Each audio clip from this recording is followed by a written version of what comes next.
Hi friends, welcome to Vidya's kitchen and blogs. Friends, ಇವತ್ತು ನಾವು ಒಂದು ರೆಸಿಪಿ ಮಾಡೋಣ. ಇದ್ರ ಹೆಸರು ಹೆಣ್ಗಾಯಿ ಅಥವಾ ಸ್ಟಫ್ಡ್ ಬ್ರಿಂಜಾಲ್ ಅಂತ. ಇದು ಆಲ್ರೆಡಿ ನಿಮಗೆ ಗೊತ್ತಿದೆ. ಇದು one of the best combination for ರೊಟ್ಟಿ ಅಥವಾ ಅಕ್ಕಿ ರೊಟ್ಟಿ ಎಸ್ಪೆಷಲಿ, ಅಥವಾ ಜೋಳದ ರೊಟ್ಟಿ ಕೂಡ, ಹಾಗೆ ಚಪಾತಿಗೆ ತುಂಬ ರುಚಿಯಾಗಿ ಹೇಗೆ ಮಾಡೋದಂತ ಇವತ್ತು ಈ ವಿಡಿಯೋಲಿ ಕಲ್ತ್ಕೊಳ್ಳೋಣ.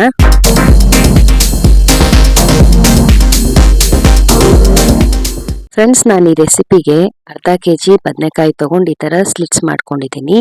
ಹಾಗೆ 3-4 ಟೇಬಲ್ ಸ್ಪೂನ್ ಎಣ್ಣೆ, ಹಾಗೆ 1 ಟೀ ಸ್ಪೂನ್ನಷ್ಟು ಸಾಸಿವೆ, ಜೊತೆಗೆ ಕರ್ಬೇವಿನ ಸೊಪ್ಪು ಮತ್ತು ಬ್ಯಾಡಗಿ ಮೆಣಸಿನ್ಕಾಯಿ 3-4, ಹಾಗೆ ಅರಿಶಿನ 1 ಟೀ ಸ್ಪೂನಷ್ಟು, ಮೆಣಸು 2 ಟೀ ಸ್ಪೂನಷ್ಟು, ಹಾಗೆ ಲವಂಗ 2-3, ಚಕ್ಕೆ 1 ಇಂಚಷ್ಟು ತೊಗೊಂಡಿದ್ದೀನಿ.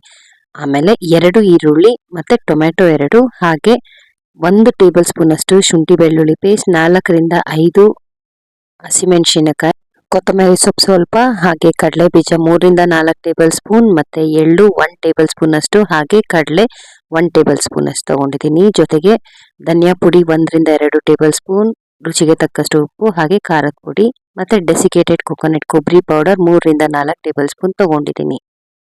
ಈಗ ರೆಸಿಪಿ ಸ್ಟಾರ್ಟ್ ಮಾಡೋಣ. ಫಸ್ಟ್ ಒಂದು ಪಾನ್ ಇಟ್ಕೊಳ್ಳೋಣ. ಅದು ಕಾದ ನಂತರ ನಾವು ತೊಗೊಂಡಿರೋ ಕಡಲೆ ಬೀಜ ಈ ಥರ ಡ್ರೈ ರೋಸ್ಟ್ ಮಾಡ್ಕೋಬೇಕು. ಒಂದು 2-3 ನಿಮಿಷ ಬೇಕಾಗುತ್ತೆ ಫ್ರೆಂಡ್ಸ್. ಸೊ ಇದಾಗಿದೆ. ಇದು ತಣ್ಣಗಾಗಲಿ, ಒಂದು ಪ್ಲೇಟ್ಗೆ ಹಾಕಿಟ್ಬಿಡೋಣ.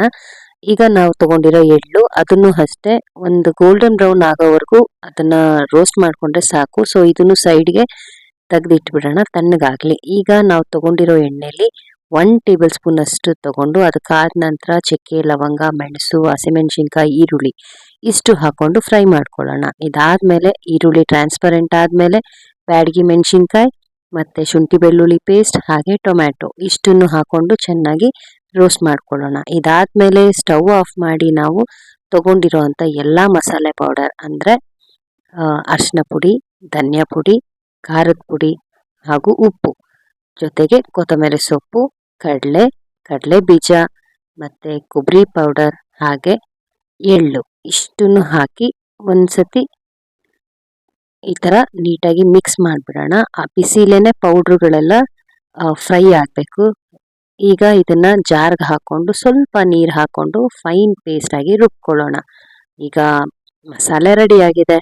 ಇದನ್ನು ನಾವು ಆಲ್ರೆಡಿ ಬದನೆಕಾಯಿ ನಾನು ಸ್ಟಾರ್ಟಿಂಗೇ ಹೇಳಿದೆ ಈ ಥರ ಸ್ಲಿಟ್ ಮಾಡ್ಕೊಂಡಿದ್ದೀನಿ ಅಂತ. ಸೊ ನೀಟಾಗಿ ಈ ಮಸಾಲೆನ ನಾವು ಸ್ಟಫ್ ಮಾಡ್ಕೋಬೇಕು, ಅಂದರೆ ಬದನೆಕಾಯಿ ಒಳಗಡೆ ತುಂಬ್ಕೋಬೇಕು. ಅದಕ್ಕೆ ಫ್ರೆಂಡ್ಸ್, ಈ ರೆಸಿಪಿನ ನಾವು ಸ್ಟಫ್ಡ್ ಬ್ರಿಂಜಾಲ್ ಅಂತ ಕರೆಯೋದು. ಸೊ ಎಲ್ಲ ಬದನೆಕಾಯಿಗೆ ಈ ಥರ ಮಸಾಲೆ ನಾವು ಸ್ಲಿಟ್ಸ್ನ ಅಗಲ ಮಾಡಿ ತುಂಬ್ಕೋಬೇಕಾಗತ್ತೆ. ಸೊ ನೋಡಿ, ರೆಡಿ ಇದೆ. ಸ್ವಲ್ಪ ಮಸಾಲೆ ಹಾಗೆ ಉಳ್ಕೊಂಡಿದೆ ಅಲ್ವಾ, ಇದನ್ನು ಆಮೇಲೆ ಆ್ಯಡ್ ಮಾಡ್ಬೋದು. ಈಗ ಅದೇ ಕಡಾಯಿಗೆ ನಾನು ಮಿಕ್ಕಿರೋ ಎಣ್ಣೆ ಹಾಕ್ತಾ ಇದ್ದೀನಿ. ಅದಕ್ಕಾದ ನಂತರ ಸಾಸಿವೆ, ಕರ್ಬೇವಿನ ಸೊಪ್ಪು ಹಾಕಿದ್ದೀನಿ. ಸೊ ನೋಡ್ಬೋದು, ಎಣ್ಣೆ ತುಂಬ ಚೆನ್ನಾಗಿ ಕಾದಿದೆ. ಈಗ ನಾವು ಮಸಾಲೆ ತುಂಬಿರೋ ಅಂಥ ಬದನೆಕಾಯಿ ಹಾಕೋಣ.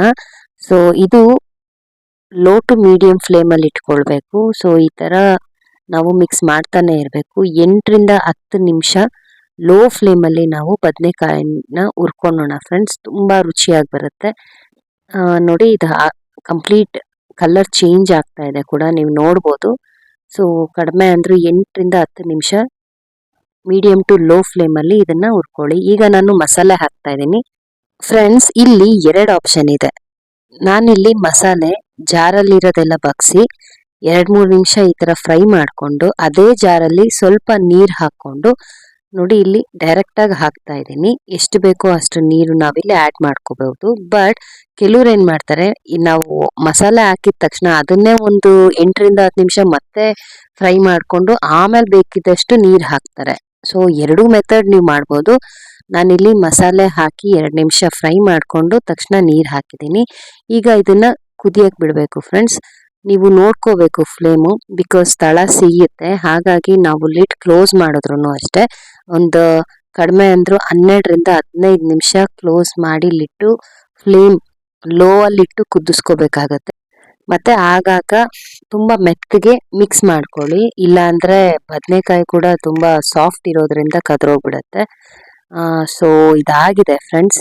ನಾನು ಹೇಳ್ದಂಗೆ ತುಂಬ ಟೇಸ್ಟಿಯಾಗಿ ಬರುತ್ತೆ, ತುಂಬ ಸಕ್ಕತ್ತಾಗಿರುತ್ತೆ ರೊಟ್ಟಿಗೆ ಎಸ್ಪೆಷಲಿ. ಈ ರೆಸಿಪಿನ ತುಂಬ ಡಿಫ್ರೆಂಟ್ ಆಗಿ ಮಾಡ್ತೀವಿ ಫ್ರೆಂಡ್ಸ್. ಬಟ್ ತುಂಬ ಟೇಸ್ಟಿಯಾಗಿ ಡಿಫ್ರೆಂಟ್ ಆಗಿ ಮಾಡೋದು ಅಂದರೆ ಈ ಕಡಲೆ ಬೀಜ ಹಾಗೂ ಎಳ್ಳು ರೋಸ್ಟ್ ಮಾಡಿಕೊಂಡು ಪೌಡ್ರ್ ಹಾಕೋದ್ರಿಂದ ಟೇಸ್ಟ್ ತುಂಬ ಚೆನ್ನಾಗಿರುತ್ತೆ. ನೀವು ಒಂದ್ಸತಿ ಟ್ರೈ ಮಾಡಿ. ವಿಡಿಯೋ ಇಷ್ಟ ಆದಲ್ಲಿ ಲೈಕ್ ಮಾಡಿ, ಶೇರ್ ಮಾಡಿ ಆ್ಯಂಡ್ ಸಬ್ಸ್ಕ್ರೈಬ್ ಮಾಡಿ ಕೂಡ. Thanks for watching.